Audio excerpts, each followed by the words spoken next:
वाहिगुरू जी का खालसा वाहिगुरू जी की फतेह। TV 84 ਦੇ ਸਾਰੇ ਦਰਸ਼ਕ ਤੇ ਸਰੋਤੇ ਜਿਹੜੇ ਸਾਡੇ ਨਾਲ ਇਸ ਵਕਤ ਨਾਰਥ ਅਮਰੀਕਾ ਦੇ ਵਿੱਚੋਂ ਜੁੜੇ ਹੋਏ ਆ ਜਾਂ ਫਿਰ ਸੋਸ਼ਲ ਮੀਡੀਆ ਦੇ ਰਾਹੀਂ ਦੁਨੀਆ ਭਰ ਦੇ ਵਿੱਚ ਸਾਨੂੰ ਦੇਖ ਰਹੇ ਆ, ਉਹਨਾਂ ਸਾਰਿਆਂ ਦਾ ਮੈਂ ਅਮਰਵੀਰ ਸਿੰਘ ਅੱਜ ਇਸ ਪ੍ਰੋਗਰਾਮ ਦੇ ਵਿੱਚ ਤਹਿ ਦਿਲੋਂ ਸਵਾਗਤ ਕਰਦਾ।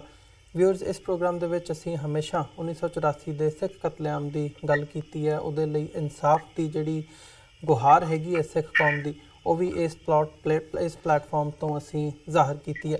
ਸੋ ਓਵਰਆਲ ਜਦੋਂ ਅਸੀਂ ਕਤਲੇਆਮ ਦੀ ਗੱਲ ਕਰਦੇ ਹਾਂ, ਨਸਲਕੁਸ਼ੀ ਦੀ ਗੱਲ ਕਰਦੇ ਹਾਂ, ਤਾਂ ਉਹਦੇ ਵਿੱਚ ਜਿਹੜਾ ਐਡਮਿਨਿਸਟ੍ਰੇਸ਼ਨ ਦਾ ਰੋਲ ਸੀ, ਪੁਲਿਸ ਅਧਿਕਾਰੀਆਂ ਦਾ ਰੋਲ ਸੀ, ਉਹਨੂੰ ਵੀ ਕਈ ਵਾਰ ਜਿਹੜਾ ਜਗ ਜ਼ਾਹਰ ਕੀਤਾ ਜਾਂਦਾ ਹੈ। ਉਸ ਬਾਬਤ ਵੀ ਜਿਹੜੀ ਗੱਲਬਾਤ ਹੈਗੀ ਹੈ ਉਹ ਕੀਤੀ ਜਾਂਦੀ ਹੈ। ਇਹ ਮੀਡੀਆ ਦੇ ਵਿੱਚ ਵੀ ਹੁੰਦਾ, ਅਖਬਾਰਾਂ ਦੇ ਵਿੱਚ ਬਿਆਨਬਾਜ਼ੀ ਵੀ ਹੁੰਦੀ ਹੈ, ਪਰ ਹਜੇ ਤੱਕ ਕੋਰਟ ਰੂਮ ਦੇ ਵਿੱਚ, ਅਦਾਲਤੀ ਨਿਜ਼ਾਮ ਦੇ ਵਿੱਚ ਇਸ ਚੀਜ਼ ਨੂੰ ਜਿਹਦੀ ਪ੍ਰਮਾਣਿਕਤਾ ਹੈਗੀ ਹੈ, ਇਨਸਾਫ ਵੱਲ ਇਸ 'ਤੇ ਕਦਮ ਨਹੀਂ ਪੁੱਟਿਆ ਗਿਆ। ਭਾਵੇਂ ਉਹ ਜਾਂਚ ਕਮਿਸ਼ਨਸ ਦੀਆਂ ਰਿਪੋਰਟਸ ਹੋਣ, ਉਹਦੇ ਵਿੱਚ ਵੀ ਇਹ ਗੱਲਾਂ ਸਾਹਮਣੇ ਆਉਂਦੀਆਂ ਨੇ।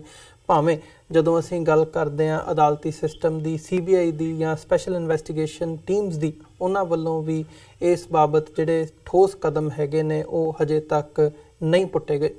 ਸੋ ਜੇ ਹੋਂਦ ਚਿੱਲੜ ਕਤਲੇਆਮ ਦੀ ਗੱਲ ਕਰਨੀ ਹੋਵੇ, ਜਿਹਦਾ ਇੰਕਸ਼ਾਫ ਮਨਵਿੰਦਰ ਸਿੰਘ ਗਿਆਸਪੁਰਾ ਜਿਹੜੇ ਕਿ ਸਿੱਖ ਐਕਟਿਵਿਸਟ ਹੈਗੇ ਆ ਅਤੇ ਇਸ ਵਕਤ ਹੋਂਦ ਚਿੱਲੜ ਤਾਲਮੇਲ ਕਮੇਟੀ ਦੇ ਮੈਂਬਰ ਨੇ, ਉਹਨਾਂ ਵੱਲੋਂ ਇਸ ਹੋਂਦ ਚਿੱਲੜ ਦੇ ਵਿੱਚ, ਜੋ ਕਿ ਹਰਿਆਣੇ ਦੇ ਵਿੱਚ ਪੈਂਦਾ ਹੈਗਾ, ਦਿੱਲੀ ਦੇ ਨਾਲ ਗੁੜਗਾਉਂ ਦਾ ਜਿਹੜਾ ਇਲਾਕਾ ਹੈਗਾ, ਉੱਥੇ ਕਿਵੇਂ 32 ਸਿੱਖ ਅਤੇ ਦਰਜਨਾਂ ਸਿੱਖਾਂ ਦਾ ਕਤਲੇਆਮ ਕੀਤਾ ਗਿਆ ਅਤੇ ਨਾਲ ਹੀ ਸਿੱਖਾਂ ਦੀ ਜਿਹੜੀ ਪ੍ਰਾਪਰਟੀ ਸਾੜੀ ਗਈ, ਇਹਨੂੰ ਜਗ ਜ਼ਾਹਰ ਕੀਤਾ ਕਈ ਸਾਲਾਂ ਦੇ ਬਾਅਦ, ਕਈ ਦਹਾਕਿਆਂ ਦੇ ਬਾਅਦ। ਉਹਦੇ ਪਿੱਛੇ ਮਨਵਿੰਦਰ ਸਿੰਘ ਗਿਆਸਪੁਰਾ ਜਿਹੜੇ ਹੈਗੇ ਆ ਉਹ ਸਾਡੇ ਸਾਹਮਣੇ ਆਉਂਦੇ ਆ। ਸੋ ਉਹਨਾਂ ਵੱਲੋਂ RTI ਦੇ ਤਹਿਤ ਹੁਣ ਜਿਹੜੀ ਨਵੀਂ ਜਾਣਕਾਰੀ ਹੈਗੀ ਹੈ ਉਹ ਕੱਢੀ ਗਈ ਹੈ। RTI ਤਹਿਤ ਹਰਿਆਣਾ ਸਰਕਾਰ ਤੋਂ ਇਹ ਮੰਗ ਕੀਤੀ ਗਈ ਸੀ, ਪੁੱਛਿਆ ਗਿਆ ਸੀ ਕਿ ਸਾਨੂੰ ਦੱਸਿਆ ਜਾਵੇ ਕਿ ਉਸ ਵਕਤ ਪੁਲਿਸ ਜਿਹੜੀ ਹੈਗੀ ਹੈ ਉਸ ਵਕਤ ਕਤਲੇਆਮ ਦੇ ਦੌਰਾਨ ਤੈਨਾਤ ਕੀਤੀ ਗਈ ਸੀ ਜਾਂ ਨਹੀਂ। ਅਤੇ RTI ਦੇ ਵਿੱਚ ਇਹ ਖੁਲਾਸਾ ਹੋਇਆ ਵੀ ਉਸ ਵਕਤ ਪੁਲਿਸ ਇਹਨਾਂ ਮੌਕਿਆਂ ਦੇ ਉੱਤੇ ਮੌਜੂਦ ਸੀ। ਸੋ ਇਹ ਸਿੱਧਾ ਗੱਲ ਸੁਜੈਸਟ ਕਰਦੀ ਹੈ, ਪ੍ਰਮਾਣਿਤ ਕਰਦੀ ਹੈ ਕਿ ਉਸ ਵਕਤ ਜਦੋਂ ਕਤਲੇਆਮ ਹੋ ਰਿਹਾ ਸੀ, ਪੁਲਿਸ ਫੈਸਿਲਿਟੇਟ ਕਰ ਰਹੀ ਸੀ ਕਤਲੇਆਮ ਨੂੰ, ਸਿੱਖਾਂ ਦੀ ਨਸਲਕੁਸ਼ੀ ਨੂੰ। ਸਿੱਧਾ ਭਾਸ਼ਾ ਦੇ ਵਿੱਚ ਕਹਿਣਾ ਹੋਵੇ ਤਾਂ ਪੁਲਿਸ ਦੀ ਪ੍ਰੈਜ਼ੈਂਸ ਦੇ ਵਿੱਚ, ਉਹਨਾਂ ਦੀ ਮੌਜੂਦਗੀ ਦੇ ਵਿੱਚ ਸਿੱਖਾਂ ਦਾ ਕਤਲੇਆਮ ਹੋਇਆ ਸੀ। ਸੋ ਇਹ ਜਿਹੜਾ ਖੁਲਾਸਾ ਹੈਗਾ, ਇਹ ਮਨਵਿੰਦਰ ਸਿੰਘ ਗਿਆਸਪੁਰਾ ਵੱਲੋਂ RTI ਦੇ ਤਹਿਤ ਪ੍ਰਾਪਤ ਕੀਤੀ ਜਾਣਕਾਰੀ ਦੇ ਅਨੁਸਾਰ ਉਹਨਾਂ ਵੱਲੋਂ ਮੀਡੀਆ ਦੇ ਵਿੱਚ ਲਿਆਂਦਾ ਗਿਆ। ਸੋ ਅੱਜ ਅਸੀਂ ਇਸ ਬਾਬਤ ਉਹਨਾਂ ਦੇ ਨਾਲ ਹੀ ਗੱਲਬਾਤ ਕਰਾਂਗੇ। ਸਾਡੇ ਨਾਲ ਹਰਿਆਣਾ ਤੋਂ ਮਨਵਿੰਦਰ ਸਿੰਘ ਗਿਆਸਪੁਰਾ ਫੋਨ ਲਾਈਨ 'ਤੇ ਬਣੇ ਨੇ। ਆਓ ਉਹਨਾਂ ਨਾਲ ਅੱਜ ਦੀ ਵਿਚਾਰ ਚਰਚਾ ਦੀ ਸ਼ੁਰੂਆਤ ਕਰਦੇ ਹਾਂ। ਗਿਆਸਪੁਰਾ ਸਾਹਿਬ, ਤੁਹਾਡਾ ਸਵਾਗਤ ਹੈ ਜੀ। ਵਾਹਿਗੁਰੂ ਜੀ ਕਾ ਖਾਲਸਾ ਵਾਹਿਗੁਰੂ ਜੀ ਕੀ ਫਤਿਹ। TV 84 ਦੇ ਸਾਰੇ ਸਰੋਤਿਆਂ ਨੂੰ ਵਾਹਿਗੁਰੂ ਜੀ ਕਾ ਖਾਲਸਾ ਵਾਹਿਗੁਰੂ ਜੀ ਕੀ ਫਤਿਹ ਜੀ। ਗਿਆਸਪੁਰਾ ਸਾਹਿਬ, ਸਭ ਤੋਂ ਪਹਿਲਾਂ ਤਾਂ ਮੈਂ ਡੀਟੇਲ ਦੇ ਵਿੱਚ ਇਸ RTI ਦੇ ਤਹਿਤ ਜਿਹੜੀ ਜਾਣਕਾਰੀ ਪ੍ਰਾਪਤ ਹੋਈ ਹੈ ਤੇ ਉਹ ਕੀ ਸੁਜੈਸਟ ਕਰਦੀ ਹੈ, ਉਸ ਬਾਬਤ ਤੁਹਾਡੇ ਕੋਲੋਂ ਜਾਣਨਾ ਚਾਹੂੰਗਾ। ਹਾਂਜੀ, ਇਹ ਜਿਹੜੀ ਹੈਗੀ ਆ RTI, ਦੇਖੋ ਜਦੋਂ 2011 ਦੇ ਵਿੱਚ ਇੱਕ ਪਿੰਡ ਹੋਂਦ ਚਿੱਲੜ ਜਿਹਨੂੰ ਕਿ ਸਾਹਮਣੇ ਲਿਆਂਦਾ ਗਿਆ ਸੀ, ਜਿਹੜਾ ਪੂਰੇ ਦਾ ਪੂਰਾ ਪਿੰਡ ਸਾੜ ਦਿੱਤਾ ਸੀ ਜੀ, ਇਹ ਜਦੋਂ ਸਾਹਮਣੇ ਆਇਆ ਤਾਂ ਉਸ ਤੋਂ ਬਾਅਦ ਸਰਕਾਰ ਨੇ ਇੱਕ ਮੈਂਬਰੀ ਕਮਿਸ਼ਨ ਬਣਾਇਆ, ਜਸਟਿਸ ਪੀਪੀ ਕਮਿਸ਼ਨ ਦੇ ਦੌਰਾਨ ਕੁਝ ਬੰਦੇ ਗੁੜਗਾਉਂ ਤੇ ਪਟੌਦੀ ਦੇ ਵੀ ਬੰਦੇ ਮੇਰੇ ਕੋਲ ਆਏ, ਜਿਨ੍ਹਾਂ ਨੇ ਕਿਹਾ ਕਿ ਸਾਡੇ ਇਲਾਕੇ ਦੇ ਵਿੱਚ ਵੀ ਕਤਲੇਆਮ ਹੋਇਆ ਸੀ, ਜਿਹਨਾਂ ਕਿ ਅਸੀਂ ਕਮਿਸ਼ਨ ਨੂੰ ਪ੍ਰੋਪਰ ਇਨਫੋਰਮ ਕੀਤਾ।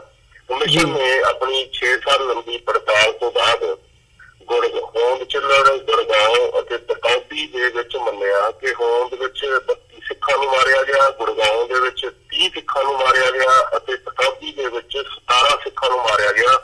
ਟੋਟਲ ਮਿਲਾ ਕੇ 79 ਸਿੱਖਾਂ ਨੂੰ ਗੁੜਗਾਉਂ ਦੇ ਛੋਟੇ ਜਿਹੇ ਏਰੀਏ ਦੇ ਵਿੱਚ ਮੌਤ ਦੇ ਘਾਟ ਉਤਾਰ ਦਿੱਤਾ ਗਿਆ, ਜਿਹੜਾ ਕਿ 1 ਨਵੰਬਰ 1984 ਅਤੇ 2 ਨਵੰਬਰ 1984 ਕਰਮਵਾਰ ਦੋਨਾਂ ਤਰੀਕਾਂ ਦੇ ਵਿੱਚ ਹੀ ਮੇਨ ਜਿਹੜਾ ਸੀ ਕਤਲੇਆਮ ਹੋਇਆ। ਇਹ ਰਿਪੋਰਟ, ਕਮਿਸ਼ਨ ਦੀ ਰਿਪੋਰਟ ਆਉਣ ਤੋਂ ਬਾਅਦ ਤੇ ਜਿਹੜੀ ਸੀ, ਕਮਿਸ਼ਨ ਨੇ 2 ਗੱਲਾਂ ਕਰੀਆਂ ਸੀ। ਇੱਕ ਤਾਂ ਸੀ ਪੈਸੇ ਦੀ ਗੱਲ, ਮੁਆਵਜ਼ੇ ਦੀ ਗੱਲ, ਤੇ ਦੂਜੀ ਸੀ ਕਾਰਵਾਈ ਦੀ ਗੱਲ। ਮੁਆਵਜ਼ੇ ਦੇ ਲਈ ਉਹਨਾਂ ਨੇ 2.5 ਕਰੋੜ ਰੁਪਈਆ ਉਹਨਾਂ ਪੀੜਤਾਂ ਦੇ ਲਈ ਕਿਹਾ ਸੀ, ਜਿਹੜਾ ਕਿ ਹਰਿਆਣਾ ਸਰਕਾਰ ਨੇ 2016 ਦੇ ਵਿੱਚ ਬੰਦ ਦਿੱਤਾ। ਕਾਰਵਾਈ ਵਾਲੀ ਗੱਲ ਦੇ ਵਿੱਚ ਕਮਿਸ਼ਨ ਨੇ ਹੋਂਦ ਚਿੱਲੜ ਦੇ ਲਈ 4 ਦੋਸ਼ੀ ਅਧਿਕਾਰੀਆਂ ਨੂੰ, ਉੱਚ ਅਧਿਕਾਰੀਆਂ ਨੂੰ ਦੋਸ਼ੀ ਠਹਿਰਾਇਆ ਸੀ ਕਿ ਇਹਨਾਂ ਦੀ ਮਿਲੀਭੁਗਤ ਔਰ ਇਹਨਾਂ ਦੀ ਨੈਗਲੀਜੈਂਸੀ ਜਾਂ ਇਹਨਾਂ ਦਾ ਜਿਹੜਾ ਸੀ ਇੱਕੋ ਦਮ ਜਿਹੜੀਆਂ ਇਹਨਾਂ ਨੂੰ ਤਰੱਕੀਆਂ ਦਿੱਤੀਆਂ ਗਈਆਂ ਇਹਦੇ ਵਿੱਚ ਕਿਤੇ ਨਾ ਕਿਤੇ ਇਹਨਾਂ ਦੀ ਭੂਮਿਕਾ ਜ਼ਾਹਰ ਹੁੰਦੀ ਹੈ ਔਰ ਇਹਨਾਂ ਦੀ ਪ੍ਰੈਜ਼ੈਂਸ ਜਾਂ ਇਹਨਾਂ ਦੀ ਸ਼ਮੂਲੀਅਤ ਤੋਂ ਬਿਨਾਂ ਇਹ ਕਤਲੇਆਮ ਨੂੰ ਅੰਜਾਮ ਨਹੀਂ ਦਿੱਤਾ ਜਾ ਸਕਦਾ ਸੀ।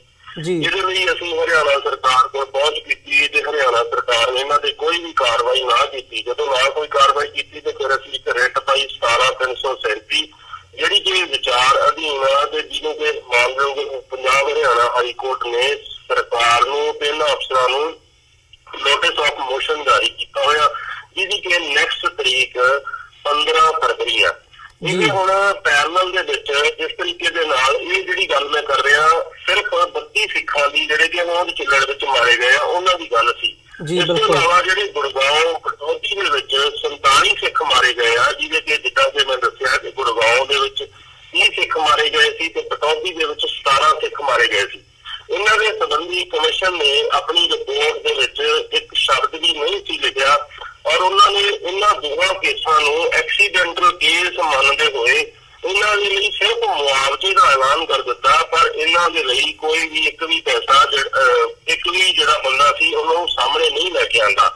ਇਹ ਸਾਡੇ ਮਨ ਦੇ ਵਿੱਚ ਬੜੀ ਤਰਸ ਸੀ ਤੇ ਪੂਰੀ ਪਿਛਲੇ 1.5 ਸਾਲਾਂ ਤੋਂ ਲਗਾਤਾਰ ਫਿਰ ਅਸੀਂ ਇੱਕ ਇਸ ਤੇ ਵਰਕ ਸ਼ੁਰੂ ਕੀਤਾ ਸਾਡੀ ਟੀਮ ਨੇ ਤੇ ਅਸੀਂ ਸਾਰੀਆਂ ਡਿਟੇਲਸ ਕਢਾਈਆਂ ਇਕੱਲੇ ਬੰਦੇ ਦੀਆਂ ਕਿ ਗੁੜਗਾਉਂ ਦੇ ਵਿੱਚ ਪੁਲਿਸ ਦੀ ਡਿਊਟੀ ਉਸ ਟਾਈਮ 1 ਨਵੰਬਰ 1984 ਤੇ 2 ਨਵੰਬਰ 1984 ਨੂੰ ਕਿੱਥੇ ਲੱਗੀ ਹੋਈ ਸੀ। ਤੇ ਉਹਦੇ ਵਿੱਚ ਅਸੀਂ ਪਤਾ ਕੀਤਾ ਕਿ ਉਸ ਟਾਈਮ ਗੁੜਗਾਉਂ ਦਾ DC ਕੌਣ ਸੀ, ਉਦੋਂ SSP ਕੌਣ ਸੀ, ਇਹ ਸਾਰੀਆਂ ਚੀਜ਼ਾਂ ਅਸੀਂ ਸਹਿਜੇ ਸਰਕਾਰ ਤੋਂ RTI ਦੇ ਤਹਿਤ ਜਾਂ ਸਾਡੀ ਟੀਮ ਨੇ ਬਿਲਕੁਲ ਡਾਕੂਮੈਂਟ ਜਿਹੜੇ ਸੀ ਸਰਕਾਰੀ ਡਾਕੂਮੈਂਟ ਉਹਨਾਂ ਨੂੰ ਅਸੀਂ ਵਾਹ ਲਿਆਉਣ ਦੀ ਕੋਸ਼ਿਸ਼ ਕਰਦੇ ਰਹੇ। ਸਾਡੇ ਕੋਲ ਹੁਣ ਜੋ ਸਾਰੇ ਡਾਕੂਮੈਂਟ ਜੋ ਸਾਹਮਣੇ ਆਏ ਨੇ ਉਹਦੇ ਤਹਿਤ ਅਸੀਂ ਬੜੀ ਚੌਂਕਾਉਣ ਵਾਲੀ ਗੱਲ ਸਾਹਮਣੇ ਆਈ ਹੈ ਕਿ ਗੁੜਗਾਉਂ ਦੇ ਵਿੱਚ ਉਸ ਟਾਈਮ ਜਿਹੜਾ DC ਸੀ ਉਹ ਭਗਤੀ ਪ੍ਰਸ਼ਾਦ ਸੀ, ਜਿਹੜਾ ਕਿ ਅੱਜ ਕੱਲ੍ਹ ਜਲੰਧਰ ਰਹਿ ਰਿਹਾ। ਉਸ ਟਾਈਮ ਜਿਹੜਾ SSP ਸੀ ਉਹ ਮਿਸਟਰ ਸਿਨਹਾ ਸੀ। ਇਹਨਾਂ ਦੋਨਾਂ ਬੰਦਿਆਂ ਦੀ ਜਿਹੜੀ ਸ਼ਮੂਲੀਅਤ ਸੀ ਇਹ ਬੜੀ ਸਾਹਮਣੇ ਬਿਲਕੁਲ ਕਲੀਅਰ ਜਿਹੜੀ ਹੈਗੀ ਆ ਉਹ RTI ਉਹਦੇ ਵਿੱਚ ਬਿਲਕੁਲ ਕਲੀਅਰ ਇਹਨਾਂ ਦੀ ਜਿਹੜੀ ਹੈਗੀ ਆ ਸ਼ਮੂਲੀਅਤ ਨਜ਼ਰ ਆਉਂਦੀ ਆ। ਇਹਦੇ ਵਿੱਚ ਜਿੱਦਾਂ ਕਿ ਜਿਹੜਾ ਹੈਗਾ ਇਹ ਕਤਲੇਆਮ ਹੋਣ ਦੇ ਵਿੱਚ ਤਾਂ 2 ਤਰੀਕ ਨੂੰ ਹੋਇਆ ਤੇ ਗੁੜਗਾਉਂ ਦੇ ਵਿੱਚ 1 ਤਰੀਕ ਨੂੰ ਸ਼ੁਰੂ ਹੋ ਗਿਆ ਸੀ। 1 ਤਰੀਕ 1/11/1984 ਨੂੰ SP ਦਫ਼ਤਰ ਦੇ ਸਾਹਮਣੇ ਇੱਕ ਪੈਟਰੋਲ ਪੰਪ ਆ। ਉਸ ਪੈਟਰੋਲ ਪੰਪ ਦੇ ਉੱਤੇ ਜਿਹੜੀ ਉਹਨਾਂ ਦੀ ਰਿਪੋਰਟ ਦੇ ਅਨੁਸਾਰ ਵੀ ਭੀੜ ਨੇ ਧਾਵਾ ਬੋਲ ਦਿੱਤਾ। ਦੇਖੋ ਕਿੱਡੀ ਹੈਗੀ ਹੈ ਗੱਲ ਕਿ ਭੀੜ ਨੇ ਧਾਵਾ ਬੋਲ ਦਿੱਤਾ ਜੀ, ਉਹਨਾਂ ਨੇ ਪੈਟਰੋਲ ਪੰਪ ਲੁੱਟ ਲਿਆ ਔਰ SP ਦਫ਼ਤਰ ਦੇ ਵਿੱਚ ਉੱਥੇ ਜਿਹੜੇ ਸੀ ਸਿਰਫ 3 ਬੰਦੇ ਸੀ, ਇੱਕ ਹੌਲਦਾਰ ਸੀ ਤੇ 2 ਸਿਪਾਹੀ ਸੀ। ਉਹਨਾਂ ਨੇ ਭੀੜ ਨੇ ਲੁੱਟ ਲਿਆ ਤੇ ਉਹਦੇ ਚੋਂ ਪੈਟਰੋਲ ਕੱਢ ਲਿਆ ਔਰ ਕੱਢ ਕੇ ਉਹਨੂੰ ਅੱਗ ਲਾਉਣ ਲੱਗੇ ਤੇ 3 ਬੰਦਿਆਂ ਨੇ ਪੋਜੀਸ਼ਨਾਂ ਲੈ ਲਈਆਂ ਤੇ ਉਹਨਾਂ ਭੀੜ ਨੇ ਅੱਗ ਨਹੀਂ ਲਾਈ। ਜਦ ਕਿ ਅਸਲੀ ਗੱਲ ਇਹ ਹੈ ਕਿ ਇਹਨਾਂ ਨੇ SP ਨੇ ਆਪਣੇ ਦਫ਼ਤਰ ਦੇ ਸਾਹਮਣੇ ਉਹਨਾਂ ਨੂੰ ਪੈਟਰੋਲ ਮੁਹੱਈਆ ਕਰਾਇਆ। ਉਸ ਤੋਂ ਬਾਅਦ ਕੁਛ ਹੀ ਦੂਰੀ ਤੇ ਗੁਰਦੁਆਰਾ ਸਾਹਿਬ ਆ, ਗੁਰਦੁਆਰਾ ਸਿੰਘ ਸਭਾ, ਉੱਥੇ ਤੁਸੀਂ ਇਹ ਦੇਖੋ ਵੀ ਇੱਕ ਜਿਹੜਾ ਸੀ ਆਫਿਸਰ ਸੀ, 2 ਹੈਡ ਕਾਂਸਟੇਬਲ ਸੀ ਔਰ 11 ਸਿਪਾਹੀ ਸੀ। ਇਹ ਜਿਹੜੇ 13-14 ਬੰਦਿਆਂ ਦੀ ਨਫਰੀ ਉਸ ਗੁਰਦੁਆਰਾ ਸਾਹਿਬ ਦੇ ਕੋਲ ਸੀ। ਉਹ ਤੁਸੀਂ ਦੇਖੋ ਵੀ ਜਿਹੜੀ ਭੀੜ ਹੈ ਉੱਥੇ ਜਾਂਦੀ ਹੈ, ਗੁਰੂ ਘਰ ਨੂੰ ਬੁਲਾਉਂਦੀ ਹੈ, ਗੁਰਦੁਆਰਾ ਸਾਹਿਬ ਦੀ ਬੇਅਦਬੀ ਕਰਦੀ ਹੈ, ਗੁਰੂ ਗ੍ਰੰਥ ਸਾਹਿਬ ਦੀ ਬੇਅਦਬੀ ਕਰਦੀ ਹੈ ਔਰ ਗ੍ਰੰਥੀ ਸਿੰਘ ਨੂੰ ਮਾਰ ਦਿੰਦੀ ਹੈ, ਬਿਲਕੁਲ ਤਹਿਸ਼ ਨਹਿਸ਼ ਕਰ ਦਿੰਦੀ ਹੈ। 13 ਬੰਦੇ ਉੱਥੇ ਪੋਜੀਸ਼ਨਾਂ ਨਹੀਂ ਲੈਂਦੇ ਔਰ ਉਹਨੂੰ ਗੁਰਦੁਆਰੇ ਨੂੰ ਸੜਨ ਦਿੰਦੇ ਆ। ਇਸ ਤਰ੍ਹਾਂ ਸਿੱਧ ਹੁੰਦਾ ਕਿ ਗੁਰਦੁਆਰੇ ਨੂੰ ਇਹ ਜਿਹੜੇ 13 ਬੰਦੇ ਸੀ ਇਹ ਵੀ ਉੱਥੇ ਭਾਗੀਦਾਰ ਬਣੇ ਹੋਏ ਸੀ। ਇਸੇ ਤਰੀਕੇ ਦੇ ਨਾਲ ਹੋਰ ਵੀ ਜਿਹੜੇ ਇਲਾਕੇ ਨੇ ਜਿਹੜੇ ਕਿ ਸਾਹਮਣੇ ਆਏ ਨੇ, ਜਿਵੇਂ ਕਿ ਸੋਹਣਾ ਚੌਕ ਦੇ ਵਿੱਚ ਵੀ 13 ਜਿਹੜੇ ਅੰਪਲਾਈ ਸੀਗੇ ਜਿਹੜੇ ਕਿ ਮਾਰਨ ਵਾਲਿਆਂ ਦੇ ਨਾਲ ਸੀ। ਸੇਠੀ ਚੌਕ ਦੇ ਵਿੱਚ ਜਿੱਥੇ ਕਿ ਬਹੁਤ ਕਤਲੇਆਮ ਹੋਇਆ, ਜੈ ਸਿਨੇਮਾ ਦੇ ਕੋਲੇ, ਜਿੱਦਾਂ ਵੀ ਇਹ ਸਾਰੀਆਂ ਜਿਹੜੀਆਂ ਗੱਲਾਂ ਪੋਸਟ ਆਫਿਸ ਦੇ ਕੋਲੇ ਵੀ ਜਿਹੜੇ ਸੀ 18 ਸਾਰਿਆਂ ਨੂੰ ਮਿਲਾ ਕੇ 18 ਕਾਂਸਟੇਬਲ ਮੌਜੂਦ ਸੀ। ਇੱਦਾਂ ਜਿਹੜੀ ਹੈਗੀ ਆ ਜਿਸ ਏਰੀਆ ਦੇ ਵਿੱਚ, ਜਿਸ ਚੌਕ ਦੇ ਵਿੱਚ, ਜਿਸ ਇਲਾਕੇ ਦੇ ਵਿੱਚ ਪੁਲਿਸ ਵਾਲੇ ਮੌਜੂਦ ਸੀ, ਉਹਨਾਂ ਹੀ ਇਲਾਕਿਆਂ ਦੇ ਵਿੱਚ ਸਿੱਖਾਂ ਨੂੰ ਮਾਰਿਆ ਗਿਆ। ਉਹਨਾਂ ਹੀ ਇਲਾਕਿਆਂ ਦੇ ਵਿੱਚ ਸਿੱਖਾਂ ਦੀਆਂ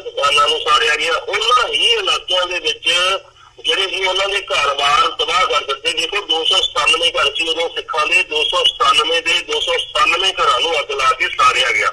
ਇੱਕ ਗੱਲ ਹੋਰ ਆਰਟੀਆਈ ਦੇ ਵਿੱਚ ਸਾਹਮਣੇ ਆਈ ਹੈ ਕਿ ਉਸ ਟਾਈਮ ਗੁਰਗਾਉਂ ਵਿੱਚ 5 ਫਾਇਰ ਬ੍ਰਿਗੇਡ ਦੀਆਂ ਗੱਡੀਆਂ ਸੀ ਔਰ 1 ਨਵੰਬਰ 1984 ਤੇ 2 ਨਵੰਬਰ 1984 ਨੂੰ ਉਹਨਾਂ 5 ਗੱਡੀਆਂ ਨੂੰ ਇੱਕ ਵੀ ਜਗ੍ਹਾ ਤੇ ਮੂਵ ਨਹੀਂ ਕੀਤਾ ਗਿਆ ਵੀ ਕਿਸੇ ਇੱਕ ਵੀ ਸਿੱਖ ਦਾ ਘਰ ਨਹੀਂ ਉਹਨਾਂ ਨੇ ਬੁਝਾਇਆ।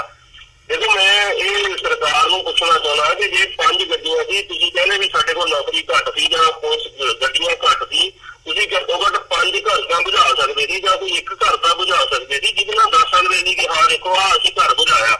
ਪਰ ਇਹ ਜਿਹੜੀ ਹੈਗੀ ਹੈ ਸਾਰੀ ਆਰਟੀਆਈ ਦੇ ਤਹਿਤ ਜੋ ਜਾਣਕਾਰੀ ਸਾਹਮਣੇ ਆਈ ਹੈ ਇਹ ਬਹੁਤ ਹੀ ਦਿਲ ਦਹਿਲਾ ਦੇਣ ਵਾਲੀ ਹੈ ਔਰ ਸਿੱਖਾਂ ਨੂੰ ਸਮਝਣ ਵਾਲੀ ਹੈ ਕਿ ਉਦੋਂ ਜਿਹੜਾ ਕਤਲੇਆਮ ਸੀ ਇਹ ਮੇਰਾ ਪੂਰਾ ਆਮ ਲੋਕਾਂ ਦੇ ਨਾਲ ਨਹੀਂ, ਨਾਲ ਜਿਹੜੀ ਪੂਰੀ ਸਰਕਾਰੀ ਮਸ਼ੀਨਰੀ ਇਹ ਮਿਲੀ ਹੋਈ ਸੀ। ਇਹਨਾਂ ਨੇ ਰਲ ਮਿਲ ਕੇ ਹੀ ਐਡੇ ਵੱਡੇ ਜਿਹੜਾ ਪੂਰੇ ਦੇਸ਼ ਦੇ ਵਿੱਚ ਕਤਲੇਆਮ ਨੂੰ ਜਿਹੜਾ ਅੰਜਾਮ ਦਿੱਤਾ। ਇਹ ਜਿਹੜੀ ਹੈਗੀ ਹੈ ਰਿਪੋਰਟ ਜਿਸ ਤਰੀਕੇ ਦੇ ਨਾਲ ਹੋਣ ਗੁਰਗਾਉਂ ਪਟੌਦੀ ਤਿੰਨਾਂ ਇਲਾਕਿਆਂ ਦੇ ਵਿੱਚ ਇਹ ਗੱਲ ਜਿਹੜੀ ਹੈਗੀ ਹੈ ਚਿੱਟੇ ਗੁਣਵਾਨ ਬਿਲਕੁਲ ਸਾਫ਼ ਤੇ ਸਪਸ਼ਟ ਹੋ ਜਾਂਦੀ ਆ ਕਿ ਪੁਲਿਸ ਦੀ ਮੌਜੂਦਗੀ ਔਰ ਪੁਲਿਸ ਨੇ ਰਲ ਕੇ ਮੌਜੂਦਗੀ ਨਹੀਂ ਪੁਲਿਸ ਨੇ ਰਲ ਕੇ ਹੀ ਇਸ ਕਤਲੇਆਮ ਨੂੰ ਅੰਜਾਮ ਦਿੱਤਾ ਸੀ।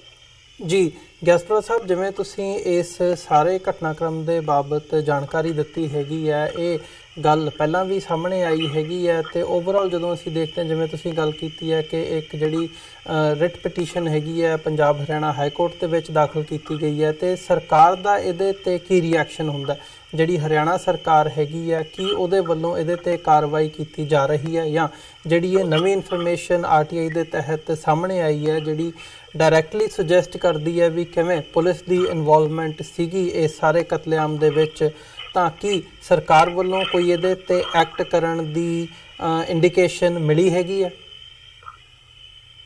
ਨਹੀਂ ਦੇਖੋ ਜੀ 2000 ਜਿਹੜਾ ਹੈਗਾ ਇਹ ਤੁਸੀਂ ਦੇਖੋ ਵੀ ਵਾਕਿਆ ਆਪਾਂ ਹੀ ਪਹਿਲਾਂ ਤਾਂ ਇੱਕ 1984 ਦਾ ਵਾਕਿਆ ਤੇ 26 ਸਾਲਾਂ ਬਾਅਦ 2011 ਚ ਸਾਹਮਣੇ ਆਇਆ ਤੇ ਉਸ ਤੋਂ ਬਾਅਦ 5-6 ਸਾਲਾਂ ਬਾਅਦ 2015-16 ਦੇ ਵਿੱਚ ਗਰਗ ਰਿਪੋਰਟ ਦਿੰਦਾ। ਉਸ ਤੋਂ ਬਾਅਦ ਰਿਪੋਰਟ ਦੇਣ ਤੋਂ ਬਾਅਦ ਸਾਡੇ ਕੋਲ 1 ਸਾਲ ਅਸੀਂ ਪੂਰਾ ਸਰਕਾਰ ਨੂੰ ਬੇਨਤੀਆਂ ਕਰਦੇ ਰਹੇ ਕਿਉਂਕਿ ਲੋਕ ਗੱਲਾਂ ਕਰਦੇ ਆ ਕਿ ਜਿਹੜੀ ਮੌਜੂਦਾ ਬੀਜੇਪੀ ਦੀ ਸਰਕਾਰ ਹੈ ਉਹ ਜਿਹੜੀ ਸਿੱਖਾਂ ਨੂੰ ਇਨਸਾਫ ਦੇਣ ਲਈ ਤਤਪਰ ਹੈ।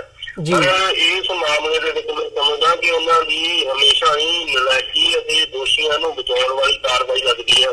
ਜਦੋਂ ਉਹਨਾਂ ਨੇ 1.5 ਸਾਲ ਨਾਲ ਕਾਰਵਾਈ ਨਹੀਂ ਕੀਤੀ ਫਿਰ ਅਸੀਂ 2017 ਦੇ ਵਿੱਚ ਇੱਕ ਰਿਟ ਪਾਈ। 2017 ਦੇ ਵਿੱਚ ਰਿਟ ਪਾਉਣ ਤੋਂ ਬਾਅਦ 3 ਮਹੀਨਿਆਂ ਬਾਅਦ ਹੀ ਜੱਜ ਸਾਹਿਬ ਨੇ ਉਸ ਰਿਟ ਦੇ ਉੱਤੇ ਨੋਟਿਸ ਆਫ ਮੋਸ਼ਨ ਜਾਰੀ ਕਰ ਦਿੱਤਾ। ਪਰ ਸਰਕਾਰ ਪਿਛਲੇ 1.25 ਸਾਲ ਤੋਂ ਇਸ ਮਸਲੇ ਨੂੰ ਲਟਕਾ ਰਹੀ ਹੈ, ਹਰ ਵਾਰ ਨਵੀਆਂ ਤਰੀਕਾਂ ਪਾ ਰਹੀ ਹੈ ਔਰ ਉੱਥੇ ਏਦਾਂ ਹੁੰਦਾ ਕੋਰਟ ਦੇ ਵਿੱਚ ਉਹ ਆਪਣਾ ਇੱਕ ਨਵਾਂ ਵਕੀਲ ਹਰ ਵਾਰ ਭੇਜ ਦਿੰਦੇ ਆ। ਉਹ ਜਿਹੜਾ ਵਕੀਲ ਹੈ ਉਹ ਕੋਰਟ ਦੇ ਵਿੱਚ ਜੱਜ ਸਾਹਿਬ ਨੂੰ ਅਪੀਲ ਕਰਦਾ ਹੈ ਕਿ ਮੈਂ ਇਸ ਕੇਸ ਦੇ ਵਿੱਚ ਪਹਿਲੀ ਵਾਰ ਜੁੜਿਆ ਤੇ ਮੈਂ ਕੇਸ ਨੂੰ ਪੜ੍ਹਨਾ ਚਾਹੁੰਦਾ ਤੇ ਮੈਨੂੰ ਤਰੀਕ ਦਿੱਤੀ ਜਾਵੇ। ਉਹ ਹਰ ਵਾਰ ਨਵੀਂ ਤਰੀਕ ਲੈ ਜਾਂਦਾ ਹੈ ਔਰ ਸਿਰਫ ਤੇ ਸਿਰਫ ਜਿਹੜੀ ਬੀਜੇਪੀ ਦੀ ਜਿਹੜੀ ਇਸ ਟਾਈਮ ਹਰਿਆਣੇ ਦੀ ਕੱਟੜ ਸਰਕਾਰ ਹੈ ਉਹ ਇਸ ਕੇਸ ਨੂੰ ਟਾਲ ਮਟੋਲ ਔਰ ਇਸ ਨੂੰ ਰਫਾ ਦਫਾ ਕਰਨਾ ਚਾਹੁੰਦੀ ਹੈ ਤਾਂ ਕਿ ਜਿਹੜੇ ਪੀੜਤ ਨੇ ਜਾਂ ਜਿਹੜੇ ਪਟੀਸ਼ਨ ਪਾਉਣ ਵਾਲੇ ਨੇ ਉਹ ਸੱਤ ਮਾਰ ਕੇ ਆਪੇ ਬੈਠ ਜਾਣ ਔਰ ਚੁੱਪ ਹੋ ਜਾਣ। ਇਹਦੇ ਵਿੱਚ ਜਿਹੜੀ ਲੱਗਦੀ ਹੈ ਕਿ ਇਹਨਾਂ ਦੀ ਜਿਹੜੀ ਬੀਜੇਪੀ ਗੱਲ ਕਰਦੀ ਹੈ ਤੇ ਇਹਦੇ ਵਿੱਚ ਇਹਨਾਂ ਦੀ ਮਿਲੀ ਭੁਗਤ ਦੀ ਸ਼ੋਅ ਹੁੰਦੀ ਹੈ ਕਿ ਇਹਨਾਂ ਨੂੰ ਕਿਤੇ ਨਾ ਕਿਤੇ ਜਿਹੜੇ ਹੈਗੇ ਆ ਇਹ ਦੋਸ਼ੀ ਨੇ ਇਹਨਾਂ ਨੂੰ ਬਚਾਉਣਾ ਚਾਹੁੰਦੀ ਹੈ ਜਿਹੜੀ ਬੀਜੇਪੀ ਦੀ ਸਰਕਾਰ ਹੈ। ਜੀ ਗਿਆਸਪੁਰਾ ਸਾਹਿਬ, ਜੇ ਬੀਜੇਪੀ ਦੀ ਸਰਕਾਰ ਉਹਨਾਂ ਦਾ ਪੱਖ ਪੂਰ ਰਹੀ ਹੈ ਇਸ ਕੇਸ ਨੂੰ ਲਟਕਾਉਣ ਦੀ ਕੋਸ਼ਿਸ਼ ਦੇ ਵਿੱਚ ਹੈਗੀ ਹੈ ਤਾਂ ਕਿ ਤੁਹਾਡੇ ਵੱਲੋਂ ਜਿਹੜੀ SGPC ਹੈ ਸ਼੍ਰੋਮਣੀ ਗੁਰਦੁਆਰਾ ਪ੍ਰਬੰਧਕ ਕਮੇਟੀ ਜਾਂ ਦਿੱਲੀ ਗੁਰਦੁਆਰਾ ਪ੍ਰਬੰਧਕ ਕਮੇਟੀ ਉਹਦੇ ਤੱਕ ਪਹੁੰਚ ਕੀਤੀ ਗਈ ਹੈ ਕਿ ਜੀ ਆਹ ਮਾਮਲਾ ਹੈਗਾ ਤੇ ਇਹਨੂੰ ਅਸੀਂ ਲੀਡ ਕਰ ਰਹੇ ਹਾਂ ਤੇ ਇਹਦੇ ਵਿੱਚ ਸਾਡਾ ਸਾਥ ਦਿਓ? ਬੜੀ ਵਾਰ ਉਹਨਾਂ ਕੋਲ ਅਸੀਂ ਚਿੱਠੀ ਪੱਤਰ ਅਸੀਂ ਕਰਦੇ ਹਾਂ ਹਰਿਆਣਾ ਆਪਣਾ ਦਿੱਲੀ ਗੁਰਦੁਆਰਾ ਪ੍ਰਬੰਧਕ ਕਮੇਟੀ ਕੋਲ ਵੀ ਅਤੇ ਸ਼੍ਰੋਮਣੀ ਗੁਰਦੁਆਰਾ ਪ੍ਰਬੰਧਕ ਕਮੇਟੀ ਕੋਲ ਵੀ। ਪਰ ਇਹਨਾਂ ਦਾ ਜਿਹੜਾ ਮਸਲਾ ਹੈਗਾ ਇਹ ਜਦੋਂ ਕੋਈ ਨਾ ਕੋਈ ਕਿਸੇ ਗੱਲ ਦੇ ਵਿੱਚ ਅਚੀਵਮੈਂਟ ਹੋ ਜਾਂਦੀ ਹੈ ਉਦੋਂ ਸਿਹਰਾ ਬੰਨਣ ਦਾ ਸਭ ਨੂੰ ਅੱਗੇ ਆਉਣ ਲਈ ਤਿਆਰ ਹੋ ਜਾਂਦੇ ਆ। ਪਰ ਜਦੋਂ ਜਿਹੜਾ ਲੜਦਾ ਹੁੰਦਾ ਉਸ ਬੰਦੇ ਨੂੰ ਚੁਰਾਹੇ ਦੇ ਵਿੱਚ ਛੱਡ ਕੇ ਉਹ ਇੱਕ ਸਾਈਡ ਹੋ ਜਾਂਦੇ ਆ, ਕਿਨਾਰਾ ਤੇ ਖੜ ਕੇ ਸਿਰਫ ਤਮਾਸ਼ਾ ਦੇਖਦੇ ਆ। ਮੈਂ ਇਹ ਗੱਲ ਬਿਲਕੁਲ ਸਪਸ਼ਟ ਕਹਿਣੀ ਚਾਹਾਂਗਾ ਕਿ ਇਹਨਾਂ ਦੀ ਅਗਰ ਜਰਾ ਇੰਨੀ ਵੀ ਅਗਰ ਇਹ ਆਪਣੀ ਦਿਖਾਉਂਦੇ ਪਿਛਲੇ 2011 ਤੋਂ ਅਸੀਂ ਲਗਾਤਾਰ ਲੜ ਰਹੇ ਹਾਂ ਔਰ ਇਹਨਾਂ ਦੋਹਾਂ ਕਮੇਟੀਆਂ ਦੀ ਅਗਰ ਸਾਨੂੰ ਸਪੋਰਟ ਮਿਲਦੀ ਤੇ ਅਸੀਂ ਤਾਂ ਪੂਰੇ ਦੇਸ਼ ਦੇ ਵਿੱਚ ਜਿਹੜੀ ਵੀ ਹੈਗੀ ਆ ਇਸ ਚੀਜ਼ ਨੂੰ ਅਸੀਂ ਉਜਾਗਰ ਪਰ ਸਾਡੇ ਕੋਲ ਤੁਸੀਂ ਸਮਝ ਸਕਦੇ ਹੋ ਕਿ ਇੱਕ ਆਪਣੀ ਹੀ ਕੀਮਤ ਸਾਧਨ ਹੋਣ ਦੇ ਕਾਰਨ ਨਾ ਸਾਡੇ ਕੋਲ ਕੋਈ ਪਾਵਰ ਹੈ, ਨਾ ਸਾਡੇ ਕੋਲ ਕੋਈ ਉਸ ਤਰ੍ਹਾਂ ਦੀ ਚੀਜ਼ ਹੈ ਜਿਹਦੇ ਨਾਲ ਅਸੀਂ ਐਡਾ ਵੱਡਾ ਜਿਹੜਾ ਇਹ ਕੰਮ ਹੈ ਇਹਨੂੰ ਕਰ ਸਕੀਏ। ਪਰ ਫਿਰ ਵੀ ਜਿਹੜਾ ਹੈਗਾ ਕਿ ਜਿਵੇਂ ਵੀ ਤੁਸੀਂ ਵੀ ਜਾਣਦੇ ਹੋ ਕਿ ਜਿਹੜੀਆਂ ਇਹ ਦੋਨੋਂ ਕਮੇਟੀਆਂ ਜਿਨ੍ਹਾਂ ਦੀ ਤੁਸੀਂ ਗੱਲ ਕੀਤੀ ਹੈ, ਇਹ ਦੋਵੇਂ ਹੀ ਸੈਂਟਰ ਦੇ ਅੱਜ ਹੱਥ ਠੋਕੇ ਬਣ ਕੇ ਕੰਮ ਕਰ ਰਹੇ ਆ। ਤੇ ਮੈਂ ਨਹੀਂ ਸਮਝਦਾ ਕਿ ਇਹਨਾਂ ਨੂੰ ਕੋਈ ਇਹਨਾਂ ਕੇਸਾਂ ਦੇ ਵਿੱਚ ਜਰਾ ਜਿੰਨੀ ਦੀ ਦਿਲਚਸਪੀ ਹੈ। ਅਗਰ ਦਿਲਚਸਪੀ ਹੁੰਦੀ, ਤੁਸੀਂ ਦੇਖੋਗੇ 4 ਦਿਨ ਹੋ ਗਏ ਅੱਜ ਇਸ ਐਡੇ ਵੱਡੇ ਖੁਲਾਸੇ ਨੂੰ ਸਾਹਮਣੇ ਆਇਆ, ਕਿਸੇ ਇੱਕ ਵੀ ਲੀਡਰ ਨੇ ਇਸ ਮਾਮਲੇ ਦੇ ਵਿੱਚ ਕੋਈ ਇੱਕ ਵੀ ਸ਼ਬਦ ਨਹੀਂ ਬੋਲਿਆ। ਇਹਦੇ ਤੋਂ ਸਿੱਧ ਹੀ ਹੁੰਦਾ ਕਿ ਜਿਹੜੇ ਲੋਕ ਨੇ ਸਾਰੇ ਹੀ ਰਲੇ ਮਿਲੇ ਆਪਸ ਦੇ ਵਿੱਚ ਗੱਲਾਂ ਕਰ ਰਹੇ ਆ ਉਸ ਤਰੀਕੇ ਦੇ ਨਾਲ। ਤੇ ਪਰ ਅਸੀਂ ਚਾਹੁੰਦੇ ਹਾਂ ਕਿ ਅਸੀਂ ਇਹਨਾਂ ਦੀ ਲੜਾਈ ਜਾਂ ਇਹਨਾਂ ਨੂੰ ਮੰਦਾ ਚੰਗਾ ਬੋਲਣ ਤੋਂ ਗੁਰੇਜ਼ ਕਰਕੇ ਅਸੀਂ ਜਿਹੜੀ ਸਾਡੀ ਆਪਣੀ ਫੋਰਸ ਹੈ, ਆਪਣੀ ਲੜਾਈ ਹੈ, ਉਹਨਾਂ ਕੇਸਾਂ ਵੱਲ ਕੇਂਦਰਿਤ ਕਰੀਏ ਤੇ ਜਿਹੜੀ ਹੈਗੀ ਆ ਕੋਰਟ ਦੇ ਵਿੱਚ ਅਸੀਂ ਵੱਧ ਤੋਂ ਵੱਧ ਸਬੂਤ ਇਕੱਠੇ ਕਰਕੇ ਉਹਨੂੰ ਦਈਏ ਤਾਂ ਕਿ ਕੋਰਟਾਂ ਹੀ ਆਪਣੇ ਆਪ ਹੀ ਇਹਨਾਂ ਨੂੰ ਝਾੜ ਪਾਉਣ ਕਿ ਇਹਨਾਂ ਤੇ ਕਾਰਵਾਈ ਕਿਉਂ ਨਹੀਂ ਹੋ ਰਹੀ।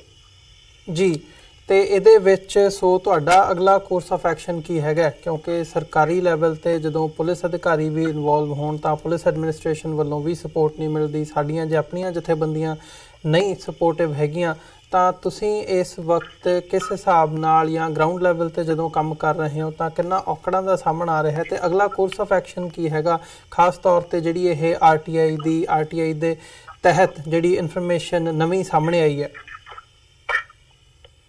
ਦੇਖੋ ਜੀ, ਇਹਦੇ ਵਿੱਚ ਜਿਹੜੀ ਸਾਡੀ ਟੀਮ ਆ ਪਿਛਲੇ 2011 ਤੋਂ ਉਦਾਂ ਹੀ ਜਿਵੇਂ ਲੜ ਰਹੀ ਹੈ ਉਸੇ ਤਰੀਕੇ ਉਸੇ ਸੀਮਿਤ ਸਾਧਨਾਂ ਦੇ ਨਾਲ ਅੱਗੇ ਵੀ ਜਿਹੜੀ ਜੰਗ ਹੈ ਸਾਡੀ ਜਾਰੀ ਰਹੇਗੀ। ਹੁਣ ਜਿਹੜੀ ਆਰਟੀਆਈ ਨਵੀਂ ਸਾਹਮਣੇ ਆਈ ਹੈ ਇਹਦੇ ਵਿੱਚ ਹੁਣ ਅਸੀਂ ਸਭ ਤੋਂ ਪਹਿਲਾਂ ਅਸੀਂ ਕੁਝ ਹੀ ਦਿਨਾਂ ਵਿੱਚ ਜਿਹੜੇ ਹਰਿਆਣਾ ਦਾ ਮੁੱਖ ਮੰਤਰੀ ਹੈ ਮਨੋਹਰ ਲਾਲ ਖੱਟਰ ਉਹਨੂੰ ਮਿਲਣ ਦੀ ਕੋਸ਼ਿਸ਼ ਕਰਾਂਗੇ ਤੇ ਉਹਨਾਂ ਨੂੰ ਮਿਲ ਕੇ ਅਸੀਂ ਇੱਕ ਵਾਰ ਫਿਰ ਗੱਲ ਕਰਾਂਗੇ ਕਿ ਇਹਨਾਂ ਅਧਿਕਾਰੀਆਂ ਨੂੰ ਬਚਾਉਣ ਦੀ ਕੋਸ਼ਿਸ਼ ਨਾ ਕੀਤੀ ਜਾਵੇ ਤੇ ਜਿਹੜੇ ਨਵੇਂ ਬੰਦਿਆਂ ਦੇ ਨਾਮ ਸਾਹਮਣੇ ਆਏ ਨੇ ਉਹਨਾਂ ਦੇ ਉੱਤੇ ਵੀ ਪਰਚਾ ਦਰਜ ਕੀਤਾ ਜਾਵੇ ਜਾਂ ਹਰਿਆਣੇ ਦੇ ਵਿੱਚ ਗੁਰਗਾਉਂ ਕਟੌਤੀ ਦੇ ਲਈ ਸਪੈਸ਼ਲ ਇਨਵੈਸਟੀਗੇਸ਼ਨ ਟੀਮ ਗਠਿਤ ਕਰਕੇ ਉਹ ਜਿਹੜੇ ਅਧਿਕਾਰੀ ਨੇ ਜਿੱਥੇ ਜਿਹੜੇ ਪੁਲਿਸ ਮੁਲਾਜ਼ਮਾਂ ਦੀ ਜਿਹੜੇ ਅਫਸਰਾਂ ਦੀ ਜਿਹੜੇ ਹੌਲਦਾਰਾਂ ਦੀ ਡਿਊਟੀ ਲੱਗੀ ਸੀ ਉਹਨਾਂ ਦੇ ਨਾਮ ਸਾਹਮਣੇ ਲਿਆ ਕੇ ਉਹਨਾਂ ਦੇ ਉੱਤੇ ਸਖਤ ਕਾਰਵਾਈ ਕੀਤੀ ਜਾਵੇ। ਅਸੀਂ ਹਰਿਆਣਾ ਸਰਕਾਰ ਨੂੰ ਕਹਾਂਗੇ।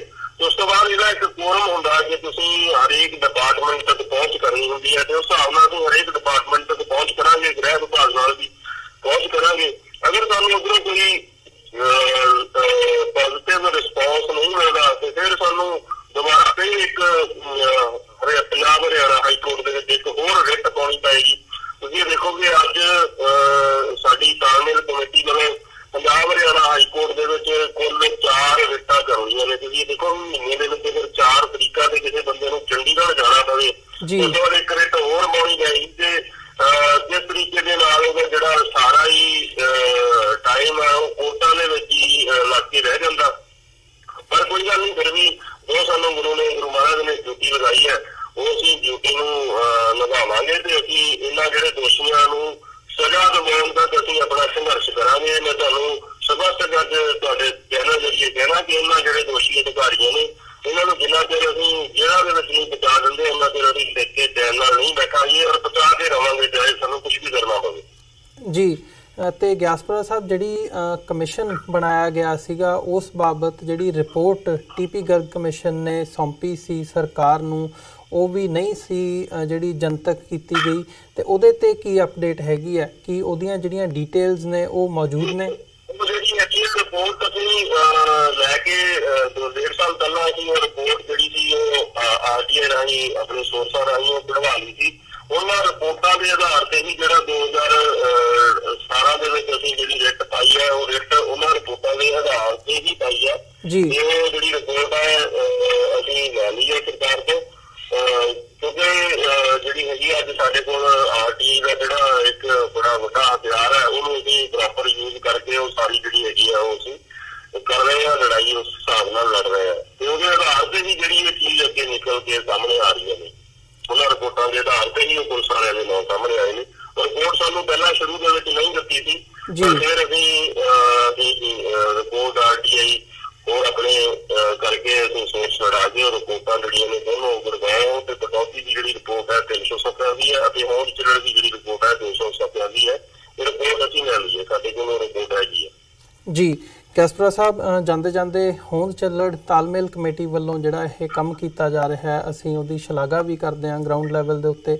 ਤੇ ਤੁਹਾਡੇ ਲਈ ਜਿੱਥੇ ਪਲੇਟਫਾਰਮ ਦੇ ਰਾਹੀਂ ਅਸੀਂ ਜਿੱਥੇ ਤੱਕ ਵੀ ਸਾਡੇ ਪਲੇਟਫਾਰਮ ਰਾਹੀਂ ਗੱਲ ਪਹੁੰਚਦੀ ਹੈ, ਉੱਥੇ ਤੱਕ ਜਿੱਥੇ ਵੀ ਸਾਡੀਆਂ ਸਿੱਖ ਸੰਗਤਾਂ ਇਸ ਵਕਤ ਸਾਡੇ ਨਾਲ ਜੁੜੀਆਂ ਹੋਈਆਂ ਨੇ, ਅੰਤ ਦੇ ਵਿੱਚ ਮੈਂ ਚਾਹੂੰਗਾ ਕੋਈ ਮੈਸੇਜ, ਕੋਈ ਸੰਦੇਸ਼ ਜਾਂ ਕੋਈ ਅਪੀਲ ਜਿਹੜੀ ਤੁਸੀਂ ਤਾਲਮੇਲ ਕਮੇਟੀ ਦੇ ਬਿਹਾਫ ਤੇ ਕਰਨਾ ਚਾਹੋ।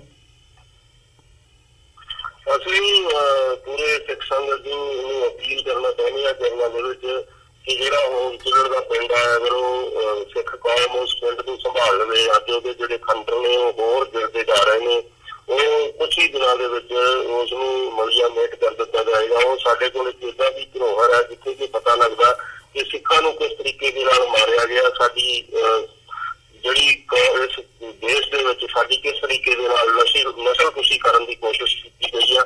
ਇਹ ਚੀਜ਼ ਨੂੰ ਮੈਂ ਤੁਹਾਡੇ ਚੈਨਲ ਜਿਹੜੀ ਸ਼੍ਰੋਮਣੀ ਕਮੇਟੀ ਦੇ ਜਰਨਲ ਤੇ ਵੀ ਬੇਨਤੀ ਕਰਦਾ, ਦਿੱਲੀ ਗੁਰਦੁਆਰਾ ਪ੍ਰਬੰਧਕ ਕਮੇਟੀ ਦੇ ਜਰਨਲ ਤੇ ਵੀ ਬੇਨਤੀ ਕਰਦਾ, ਹੋਰ ਸਿੱਖ ਸੰਸਥਾਵਾਂ ਜਿਹੜੀਆਂ ਕਿ ਬੜੇ ਵੱਡੇ ਵੱਡੇ ਕਾਰਜ ਕਰਦੀਆਂ ਨੇ ਉਹਨਾਂ ਦੇ ਚਰਨਾਂ ਤੇ ਬੇਨਤੀ ਕਰਦਾ ਕਿ ਉਸ ਧਰੋਹਰ ਨੂੰ ਸੰਭਾਲਣ। ਉਹਦੇ ਲਈ ਅਗਰ ਉਹਨਾਂ ਨੂੰ ਕਿਸੇ ਵੀ ਤਰ੍ਹਾਂ ਦੀ ਔਕੜ ਆਉਂਦੀ ਹੈ, ਕਿਸੇ ਵੀ ਤਰ੍ਹਾਂ ਦੀ ਦਿੱਕਤ ਆਉਂਦੀ ਹੈ, ਅਸੀਂ ਕਿਸੇ ਵੀ ਸੰਸਥਾ ਦੇ ਨਾਂ ਤੇ ਪੂਰੀ ਜ਼ਮੀਨ ਨਾਂ ਤੇ ਲਗਾਉਣ ਲਈ ਤਿਆਰ ਆ।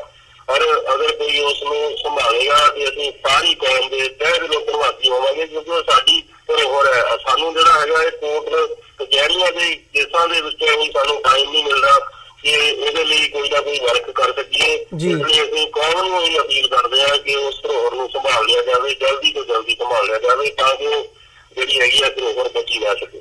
ਜੀ ਬਿਲਕੁਲ ਗਿਆਸਪੁਰਾ ਸਾਹਿਬ, ਤੁਹਾਡਾ ਬਹੁਤ ਬਹੁਤ ਧੰਨਵਾਦ। ਤੁਸੀਂ ਆਪਣਾ ਸਮਾਂ ਕੱਢ ਕੇ ਸਾਡੇ ਨਾਲ ਵਿਚਾਰਾਂ ਦੀ ਸਾਂਝ ਪਾਈ ਹੈ ਤੇ ਉਮੀਦ ਕਰਦੇ ਹਾਂ ਕਿ ਤੁਸੀਂ ਜਿਵੇਂ ਦੱਸਿਆ ਹੈਗਾ ਵੀ 15 ਫਰਵਰੀ ਦੀ ਜਿਹੜੀ ਡੇਟ ਹੈਗੀ ਹੈ RTI ਦੀ ਅਦਾਲਤ ਦੇ ਵਿੱਚ, ਜਿਹੜੀ ਪਟੀਸ਼ਨ ਤੁਸੀਂ ਦਾਖਲ ਕੀਤੀ ਹੈ ਹਾਈ ਕੋਰਟ ਦੇ ਵਿੱਚ, ਉਹਦੀ ਵੀ ਡੇਟ ਹੈ। ਸੋ ਉਹਦੇ ਵਿੱਚ ਕੀ ਸਾਹਮਣੇ ਆਉਂਦਾ ਹੈ ਉਹਦੇ 'ਤੇ ਵੀ ਅਸੀਂ ਦੁਬਾਰਾ ਕੋਸ਼ਿਸ਼ ਕਰਾਂਗੇ ਕਿ ਤੁਹਾਡੇ ਨਾਲ ਰਾਬਤਾ ਕਾਇਮ ਕੀਤਾ ਜਾਵੇ। ਸੋ ਅੱਜ ਦੇ ਸ਼ੋਅ ਦੇ ਵਿੱਚ ਇੱਥੇ ਹੀ ਇਜਾਜ਼ਤ ਚਾਹਾਂਗੇ ਜੀ ਤੁਹਾਡੇ ਕੋਲੋਂ। ਬਹੁਤ ਬਹੁਤ ਧੰਨਵਾਦ। ਫਤਿਹ ਦੀ ਸਾਂਝ ਪਾਈ ਅੰਤ ਦੇ ਵਿੱਚ। ਵਾਹਿਗੁਰੂ ਜੀ ਕਾ ਖਾਲਸਾ, ਵਾਹਿਗੁਰੂ ਜੀ ਕੀ ਫਤਿਹ ਜੀ। ਵਿਊਅਰਸ, ਉਮੀਦ ਕਰਦੇ ਹਾਂ ਕਿ ਜਿਹੜੀ ਅੱਜ ਦੀ ਸਾਡੀ ਇਹ ਗੱਲਬਾਤ ਸੀ, ਹੋਂਦ ਚੱਲੜ ਦਾ ਜਿਹੜਾ ਸਾਰਾ ਕਤਲੇਆਮ ਸੀ ਉਹਨੂੰ ਜਗ ਜ਼ਾਹਰ ਕਰਨ ਦੇ ਵਿੱਚ ਜਿਨ੍ਹਾਂ ਨੇ ਅਹਿਮ ਰੋਲ ਅਦਾ ਕੀਤਾ, ਸਰਦਾਰ ਮਨਵਿੰਦਰ ਸਿੰਘ ਗਿਆਸਪੁਰਾ, ਉਹਨਾਂ ਦੇ ਨਾਲ ਇਹ ਸਾਡੀ ਗੱਲਬਾਤ ਤੁਹਾਨੂੰ ਜ਼ਰੂਰ ਪਸੰਦ ਆਈ ਹੋਵੇਗੀ। ਸੋ ਇਸ ਤੋਂ ਬਾਅਦ ਅਸੀਂ ਤੁਹਾਡੇ ਚਰਨਾਂ ਦੇ ਵਿੱਚ ਇਹੀ ਬੇਨਤੀ ਕਰਨੀ ਚਾਹਾਂਗੇ ਕਿ ਇਸ ਪਲੇਟਫਾਰਮ ਨੂੰ ਅੱਗੇ ਵਧਾਉਣ ਦੇ ਲਈ ਸਾਨੂੰ ਤੁਹਾਡੀ ਸਹਾਇਤਾ ਦੀ ਲੋੜ ਹੈ। TV84 ਨੂੰ ਡੋਨੇਟ ਕਰਨ ਦੇ ਲਈ ਤੁਸੀਂ ਸਾਡੀ ਵੈਬਸਾਈਟ www.tv84.tv ਤੇ ਜਾ ਕੇ ਸਾਨੂੰ ਡੋਨੇਟ ਕਰ ਸਕਦੇ ਹੋ ਤੇ ਮੰਥਲੀ ਡੋਨੇਸ਼ਨਸ ਦੇ ਲਈ ਪਲੈਜ ਕਰ ਸਕਦੇ ਹੋ। ਜੇ ਚੈੱਕ ਰਾਹੀਂ ਡੋਨੇਸ਼ਨਸ ਭੇਜਣੀਆਂ ਚਾਹੁੰਦੇ ਹੋ ਤਾਂ TV84 ਦੇ ਨਾਂ ਦਾ ਚੈੱਕ ਬਣਾ ਕੇ ਤੁਸੀਂ ਸਾਨੂੰ ਸਾਡੇ ਐਡਰੈਸ ਤੇ ਮੇਲ ਕਰ ਸਕਦੇ ਹੋ। 3601 37th ਐਵਨਿਊ, ਲੌਂਗ ਆਈਲੈਂਡ ਸਿਟੀ, ਨਿਊਯਾਰਕ 11101। ਵੈਬਸਾਈਟ ਇੱਕ ਵਾਰ ਫਿਰ ਦੱਸ ਦਿਆਂ, www.tv84.tv। ਇਸੇ ਦੇ ਨਾਲ ਵਿਊਅਰਸ, ਅਸੀਂ ਅੱਜ ਦੇ ਪ੍ਰੋਗਰਾਮ ਦੇ ਵਿੱਚ ਇੱਥੇ ਹੀ ਤੁਹਾਡੇ ਕੋਲੋਂ ਇਜਾਜ਼ਤ ਚਾਹਾਂਗੇ। ਦੁਬਾਰਾ ਫਿਰ ਕੱਲ੍ਹ ਨੂੰ ਤੁਹਾਡੇ ਨਾਲ ਮੁਲਾਕਾਤ ਹੋਵੇਗੀ। ਤਦ ਤੱਕ ਲਈ ਇਜਾਜ਼ਤ ਦਿਓ ਜੀ। ਵਾਹਿਗੁਰੂ ਜੀ ਕਾ ਖਾਲਸਾ, ਵਾਹਿਗੁਰੂ ਜੀ ਕੀ ਫਤਿਹ।